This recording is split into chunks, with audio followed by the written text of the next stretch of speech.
दरम्यान पोलिसांनी अक्षय शिंदेला मारल्याचा आरोप अक्षय शिंदेच्या आईने केलाय। तर बदलापूर अत्याचार प्रकरणातल्या पीडित मुलीच्या आजीनं अक्षय शिंदेच्या मृत्यूनंतर संतप्त प्रतिक्रिया दिली।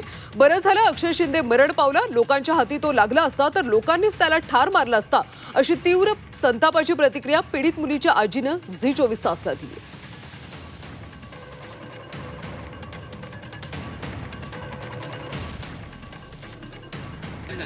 दादा सांगायला तरी पाहिजे होतं की नाही, पोराला आम्ही नेतोय म्हणून। पोराला कुठे घेऊन कोळ्या मारलेत का माहित नाही, पण पोरगा असं करू शकतच नाही। ते पोराला फटाकडी नाही वाजवता येत तर त्याच्यावर आरोप आहे, त्यांनी गोळ्या झाडल्या पोलिसांवरती।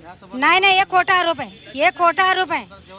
पोलिसांना कोणतरी पैसे बिशे दाबले असतील मोठे लोक, माझ्या पोराला मारून टाकले तरी। कोण आरोपी वाटत, कोण वाटतं आरोपी? नाही तसं एवढं माहित नाही, कोण याच्या मागे कोण असेल? असतील शाळेवालेच पाठीमागे असतील, त्यांचे मोठे कोण असतील। बरं केलं त्यांनी, त्याला तशा न दमाला शिक्षा करायलाच हवी होती। त्यांनी स्वतःहून केलं ते चांगलं केलं। अजून लोकांच्या हातात सापडलं असतं त्याला बेदम मारलं असतं, तसं सापडायला पाहिजे होतं तो लोकांच्या हातात, मग बरोबर मिळाला असं कुत्त्या मोतने। त्यांनी स्वतःच गोळी मारून घेतली, त्या मनाला काहीतरी वाटलं म्हणून त्यांनी गोळी मारून घेतली। बरं केलं त्यांनी, त्याला तशा न दमाला शिक्षा करायलाच हवी होती। त्यांनी स्वतःहून केलं ते चांगलं केलं। अजून लोकांच्या हातात सापडलं असतं त्याला बेदम मारलं असतं, तसं सापडायला पाहिजे होतं तो लोकांच्या हातात, मग बरोबर मिळाला असं कुत्त्या मोतने। त्यांनी स्वतःच गोळी मारून घेतली, त्या मनाला काहीतरी वाटलं म्हणून त्यांनी गोळी मारून घेतली। बरं केलं त्यांनी, त्याला तशा न दमाला शिक्षा करायलाच हवी होती।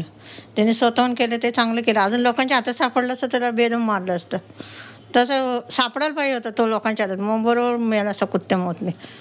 त्यांनी स्वतःच गोळी मारून घेतली, त्या मनाला काहीतरी वाटलं म्हणून त्यांनी गोळी मारून घेतली।